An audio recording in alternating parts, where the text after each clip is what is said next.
The Citroën 2CV forged a deserved reputation as a supremely reliable and dependable little car, but unfortunately not a particularly durable one. In the salty and damp UK especially, these things had a real reputation for rot, which makes buying one a challenge at the best of times. These days 2CV prices are on the up, and that makes it even more important than ever to make sure you spend your money wisely.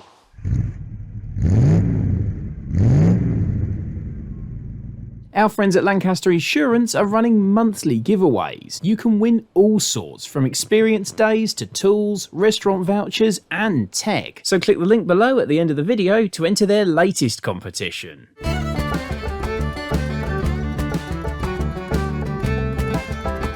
So the places where 2CV rot is pretty much everything you can see here. To be more helpful, you need to check the entire bodywork very, very thoroughly. Particularly on late examples like this, the steel was of not very good quality and neither was the paint. Starting at the very front end of the bumpers, these collect water and muck in these seams here and they start rusting and then the paint starts bubbling. Fortunately, the bumpers just bolt on and off and you can buy the entire set, overriders, bumpers and the trim very cheaply, and they're essentially treated as consumable items. So if the bumpers are scruffy, don't worry too much. The bonnet, as you can see here, picks up little stone chips, little rust spots where it's bent because it's so flimsy. Paint's broken, you get rust here. That again is not a big problem.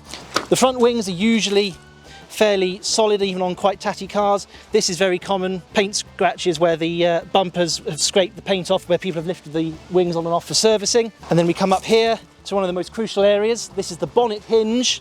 Water sits in there and just rots out this area with the hinge. This one, the rust is starting to take hold. It started to lift that rubber seal there, which has also started to degrade, accelerates the process. This whole area here is available as a pattern part, so a good specialist or a good welder can just chop out that section and weld a new hinge in. So again, if this is bad, don't worry too much. The area around the aerial fitting, again, because it's broken the paint, the classic area for rust to start, and then it starts spreading around here, around the air flap, which also goes around the top of the hinge. The flap is obviously a separate part, although it is quite involved to unhook it from the bulkhead and replace it or repair it. Mud flaps, they tend to break there, or they rust, this bracket rusts through and they flap around like that. But that can go on like that for years because these fixings here are usually pretty solid. The doors usually survive pretty well because they are just a single skin of metal. Parking dents and things may have broken the paint, but that doesn't worry, they're fairly easily repaired and easily replaced. This is more worrying. Seal here on the window has started to go, water's got there under the paint. You can see the rust has started to gum through onto the inside as well. This can be repaired and the door skins can be replaced, but again, it's all more work that needs to be done.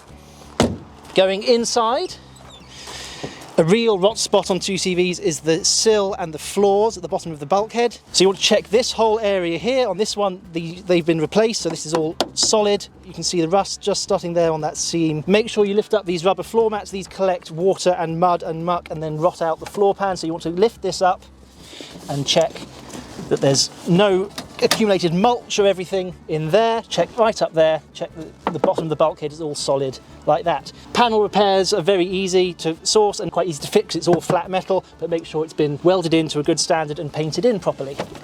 Same again for the back sill and the heel panel. This area is very prone to collecting rust on both the jacking point there and on the inside and under the back seat. This is an area that's quite tricky to weld. This one's been done once already there. This is another classic rust spot for the 2CV. This rear quarter window here, you can see the water's got under the seal and started breaking up the paint. Chip has lifted the paint and started the rust process there. And if we come round to the inside, the water has got right under the inner seal and is starting to rot out this entire quarter window surround. And again, like everything on a 2CV, it's all available, it can be replaced, it's just work. In terms of the bodywork, there's no one danger spot that if it's bad will completely write off a 2CV and means you should walk away. All of it can be replaced, all of it can be repaired. It's just a case of if there's lots of areas, the bills start totting up. None of it is individually very expensive, but you have to do everything on a car. It can get quite pricey. Although with the way 2CV values are going at the moment, it's still worth doing it. You can often gain in value what you put into the car. Another favourite rot spot of 2CVs is the boot floor, which in the true Citroën style is flat and corrugated, just like the bonnets were, and like an H-van. The boot floor collects all sorts of muck from people leaving stuff in there and water getting in through bad boot seals. It collects at the leading edge, causing rust like this. Easy to replace, just weld it, cut it out and weld in a new one, but again, it's more work. This is one of the more worrying spots to see on this one. Rust here is breaking through around the mounting point for the rear seat, which is also quite close to the seatbelt mount on the other side of the seat frame. That's coming in from the inner wing. That's a tricky area to repair because it's curved.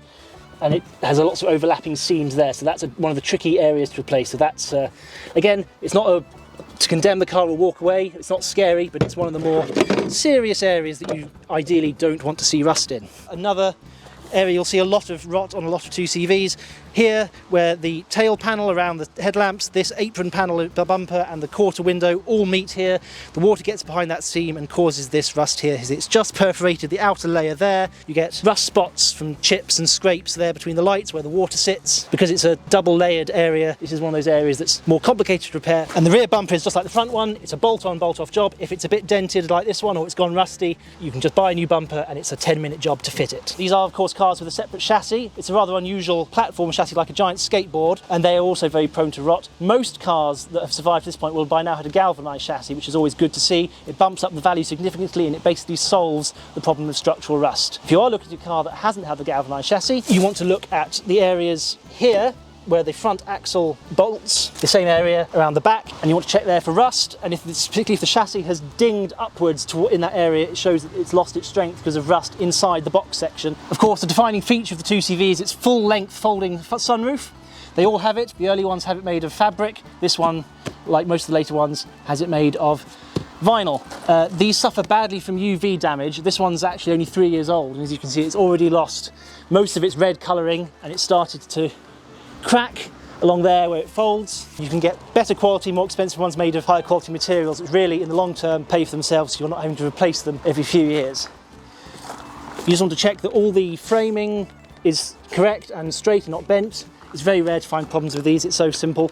And you just want to check that there's no rips or tears. The hoods are relatively cheap to get a straightforward replacement. They're very easy to fit. If the hood is bad, don't worry too much about rejecting the car, but use it as a good haggling point to get the price down.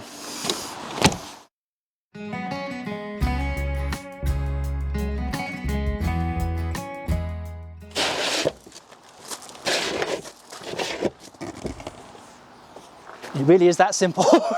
Once the body and the chassis are dealt with, you're pretty much home and dry, because the 2CV is famously unburstable in a mechanical sense. They all have the same twin-cylinder air-cooled engine with only about 7 major moving parts. Very simple, very reliable, very rare for things to be seriously wrong with these. It'll always make that distinctive air-cooled clattery noise, but it shouldn't have any nasty knocks from the bottom end, tapping from the pistons, or any noises like that which might indicate seized or broken piston rings coming from overheating. Or unlike a lot of classic cars, 2CVs are very oil tight. They were designed with no gaskets and built to very high standards to retain as much oil as possible, because the oil is of course the coolant as well. So if you see oil raining out of the chassis rails, that means that either the seals are gone or the engine is knackered. Another good way to get an estimation of the engine's condition is to pop off the air cleaner. This one, as you can see, has got a bit of dirt, but it's not dripping with oil. You can still see the yellow. It's basically clean. And again, look inside the air cleaner.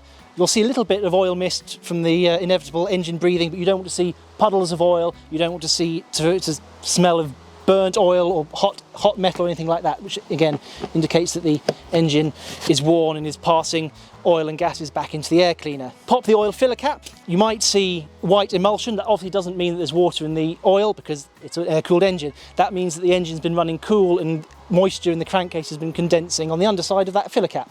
That usually just means that the engine hasn't been driven hard enough, or the car has been driven in the winter without the blind to make sure it runs at the right temperature. Pull out the dipstick. And again, you want to see oil that is clean and of the correct quantity. Look at the heater boxes, which take the hot air over the exhaust and duct it into the cabin. But you want to check there's no rust flakes at the bottom and there's no leaks that might let exhaust gases into the cabin. Check the condition of these cardboard heater hoses. You want to check they're nice and secure. They've still got lots of spring in them to keep them in place. And if you can, just pop off the edge and have a look in there and check that the internal sponge layer isn't again covered in oil, which is both a sign of a worn engine and it's a bit of a fire risk. While you're in this area, just take a quick look at the electrics. The entire wiring loom on 2CV is made of green wire, which just makes it very hard to trace individual wires, but that's the French for you. Just check it's in good condition. It's not all sort of gone hard and friable. Doesn't feel like a bird's nest, and just check the condition of the connectors and the fuses. Just behind the engine, of course, is the gearbox. Generally gives very little trouble. It's very sturdy. It lasts a long time, even on the racing ones that are running double the horsepower. Just check that the oil is clean. There's oil in there. The oil isn't dripping out of any of the seals. On a test drive, to make sure that it changes gear, it doesn't jump out of gear when you let off the throttle, and that the synchromesh from 4th to 3rd and 3rd to 2nd works smoothly. It should be very, very good. You shouldn't ever have to crunch the gears, although remember there is no first gear synchromesh, so you will have to master the art of double declutching to get into first gear. Also, just make a final check of this rubber bushing on top of the levers. If that's perished, that'll make the gear linkage very, very sloppy. It should be very, very tight. That is a very simple job to replace though, if it is worn.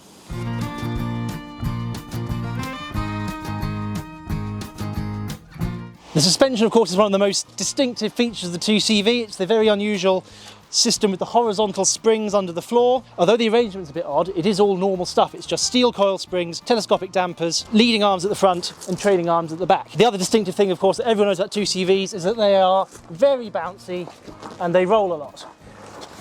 But the checks of the suspension are all pretty much the same. Despite the bounce, it should be well damped. Press down on it and it should up and return. You don't want to see it going like a rocking horse. Just one bounce and up. It's got one horizontal damper at each corner. Just check that they are not leaking and the rubber bushings aren't worn. It's really nice if you can see that they are 2CV specific dampers from recognised 2CV parts supplier, because that means that they have been specially designed to work horizontally and backwards, because on 2CV the dampers go in as the suspension extends rather than the other way around, and it is possible to fit the wrong sort of dampers which will ruin the ride. When you test it, you don't want to hear scrapes, knocks, weird geese-like honking noises. That means that the springs are running dry in the cans. That can be solved just by squirting some vegetable oil into the cans. But again, you want to ask, why hasn't that very simple task been done? It's a steering rack. The rack itself is mounted inside the front axle cross tube, so it's enclosed, so wear is essentially none. The steering should feel very accurate, very light. The main problem with the steering is the kingpins, which hold each front hub onto the leading arm. These need greasing if you're going by the book every 1,000 miles. Most people don't do that. It's every couple of thousand, every 3,000 or so. But you want to see that the grease nipples have fresh grease on them and there's signs of fresh grease coming out the top of the kingpins. If they wear, clunks and looseness in the steering, the car will wander all over the road. It won't sit. So if you're feeling any looseness in the front end, knocks and clonks from the wheels, that's probably the kingpins. Even if they're lubricated regularly, they are a bit of a wear point. You can get 50,000, maybe 75,000 miles. It's not a big job to replace them, but again, 2CV specialists have the knack and they have the special tools and the drifts to knock out the old ones and put the new ones in. So it might be a job that you want to pass on to a specialist if you don't fancy giving it a go yourself. So all 2CVs have front inboard brakes up to 1981. They're drums. After that, they're discs. Other than the fact that they're inboard, it's a very conventional system. It hasn't even got a servo. Straightforward single caliper disc. They're very well over-spec'd for the weight and the performance of the car. They don't wear. Obviously, because they're tucked up inside, they don't suffer from water or dirt getting into them, so they last for a long time. You basically just need to check that the disc is in good condition, it's not rusty, it's not worn, and it's not warped. You need to feel through the brake pedal. You want it to be nice and smooth and firm, no drumming or thudding or noises. Some people are a bit scared of working on inboard brakes because they're different, which they are. The access can be a bit fiddly, and if you're a 2CV newcomer, it might be best to assign any brake work to a specialist, but again, it can all be done. If the brakes are a bit dodgy, it's not a reason to write off an otherwise good car, although you may want to raise questions about how they got into that state in the first place. Disc brake 2CVs use LHM, the green fluid that powers the hydraulic suspension on bigger Citroëns. The advantage of this is it doesn't really need changing, it doesn't absorb moisture, it doesn't promote rust like normal brake fluid.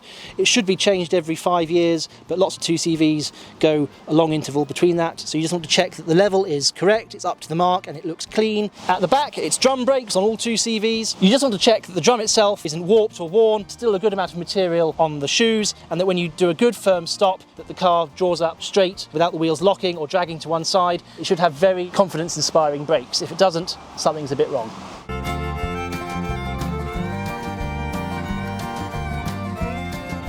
Interior-wise, there's almost nothing to a 2CV.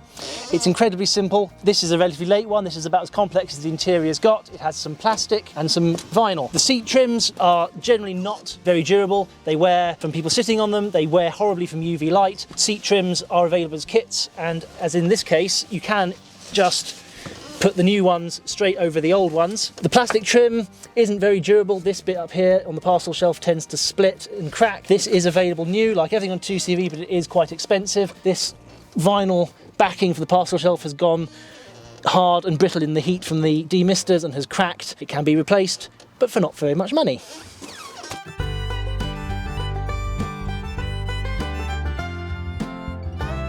So that's a walk around all the pitfalls that could befall you when buying a 2CV. It's confession time. This is actually my 2CV. I've had this for 12 years. As you can see from the fact that it has rust in a lot of the classic spaces, it is coming up time for some major bodywork. When I bought it 12 years ago, it was very, very tidy. And what you're seeing here is a 2CV that's been left outside for 12 years, over winter, been used daily, and so on. So this is a scruffy but solid example on a galvanised chassis with rust in a lot of the typical places, but gets through the MOT every year. So this is like a worst case but usable example, and that would therefore be worth 3 to 5 grand if it's on a galvanised chassis, no more than 2 if it was on an original chassis in similar condition to the body. If it was all restored and very tidy throughout, good body, good interior, mechanically solid, could be worth 10 to 12. 80s ones like this are by far the most common you'll find for sale in the UK. They survived in the greatest numbers, they were sold in the greatest numbers. Obviously you can go all the way back and buy a ripple bonnet from the 50s. They will all be left-hand drive imports. They will either be very original or they'll be restored, and they can go up for anywhere between 15,000 to 20,000, maybe even more if it's a very early, very original example. And in between come the 1960s versions with the 425cc engines, and then the 70s ones with the square headlights and the 602cc engines but with front drum brakes. A square light 602, decent but not exceptional condition, 8 to 10, and a 60s one, 10 to 12, maybe 15 for a really nice one. Any 2CV that is best considered as a project, you're not going to pay more than £5,000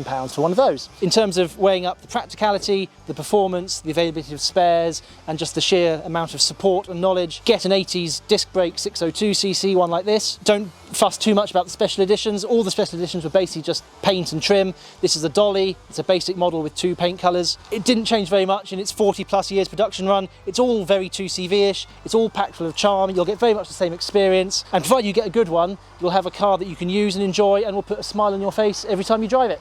This video is proudly sponsored by Lancaster Insurance. Give them a call on 01480 400 889 for an insurance quote on your classic car. And don't forget to click the link below to enter their latest competition.